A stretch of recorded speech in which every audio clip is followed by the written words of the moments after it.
Good morning and welcome to the channel. We're back to the basement staff room workplace conversion from utility room slash furnace room series. To catch you up to speed quickly about what we're doing in this area is there's an at-home clinic opening in this house. So we're converting the basement into a usable, workable space. So we've already created 3 rooms that can be converted to a clinical practice, and she can rent those rooms out. And then in this main area, I've done the demo, which I wasn't able to record.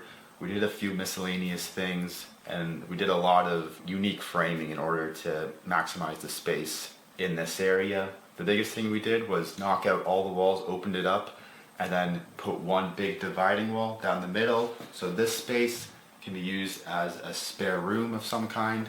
And then this space on the other side of these pocket doors will be the new staff room.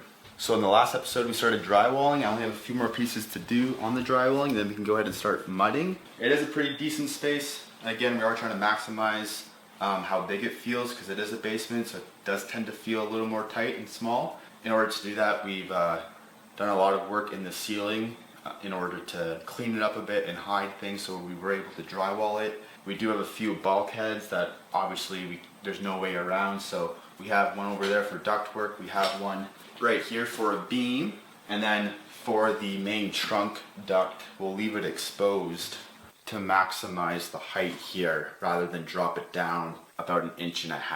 That will probably be painted a lighter color just to hide it a little more and let it blend into the flat ceiling paint we'll use. And then again, for this corner that I've yet to drywall, the plumbing is now all done, so I can go ahead with that. There will be a countertop with a sink. There'll be a elevated countertop here with some shelving in that corner above the pressure tank that's hidden underneath, and there'll be a washer and dryer in that cavity. So that's the game plan, a little bit of more drywall to do, and hopefully get some mud on the walls as well.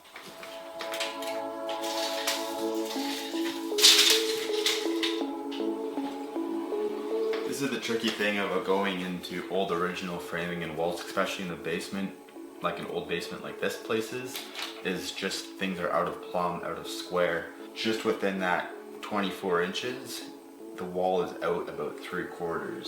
So stuff like that makes it slow down a bit. If it was out like 1/8 or 1/4, it wouldn't be a big deal. But because we're butting into an original wall and drywall, I can't have that big of a gap, so we'll have to do a tapered cut.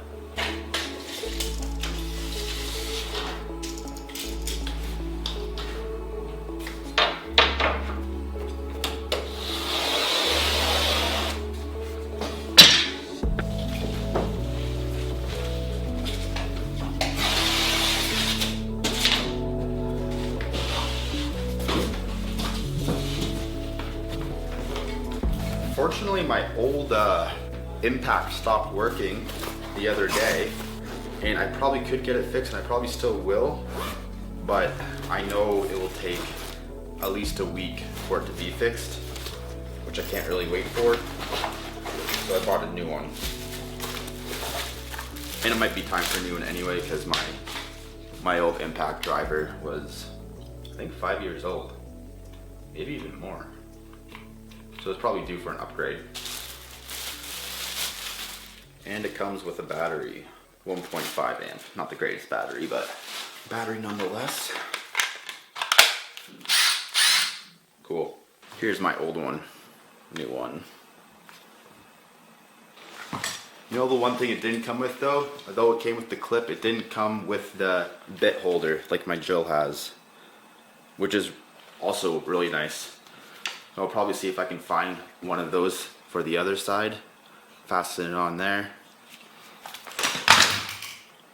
That's probably why my drills died prematurely.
finished drywalling.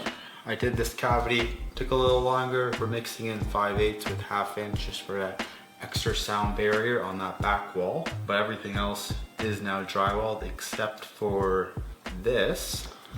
Over here, there's an exhaust fan for the stove upstairs that runs down, then outside. So we'll make a removable access there in case they do ever have to get at that. Other than that, all the drywalling is done. You can see the space a little bit better now that it's drywalled. You can tell that the cabinets will go down there, and then the countertop obviously, and then above this where the pressure tank is will be that elevated countertop with some shelves in the back there. And then this space will be for the washer and dryer. And then that space will be a locker / cabinet system for the staff. So now that it is all drywalled, I can go ahead and begin mudding. I only have a couple hours left in the day, so I'm actually going to use sheetrock 90, which dries a little quicker, to do my outside corners where I'll apply the mud a little thicker, just so it can dry, and by tomorrow I can continue on with that first coat and not interfere with wet mud. Okay, so I'm going to pre-cut all my outside corners, which will take a little bit of time. There are a lot of them, and then put them where I need them. Mix up that sheetrock 90, which dries quick, so everything is ready to go. And see how far I get.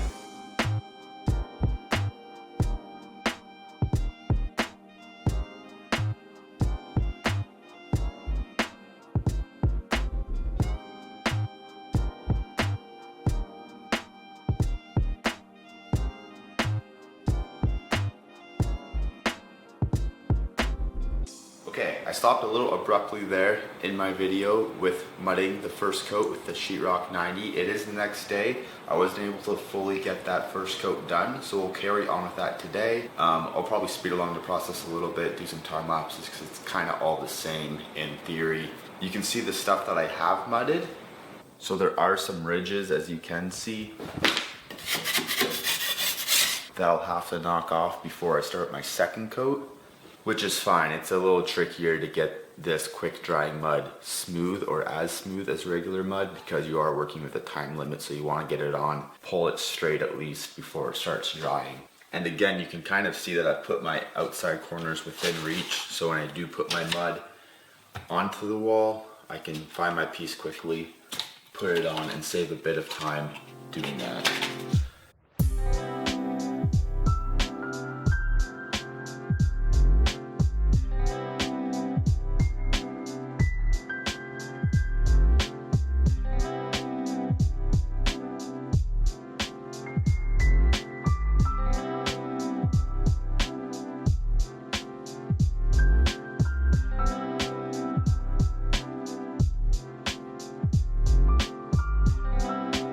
Alright, I just finished up with my first coat of mud. Finished 90% of it except for the trim piece that goes against the ductwork.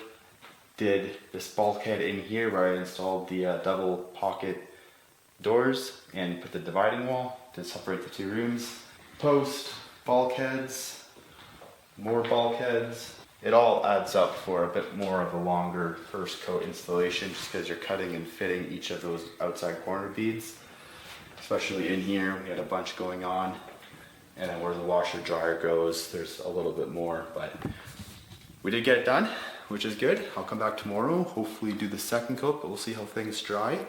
And yeah, that'll do it for today's episode. So thanks for watching. I'll see you next one.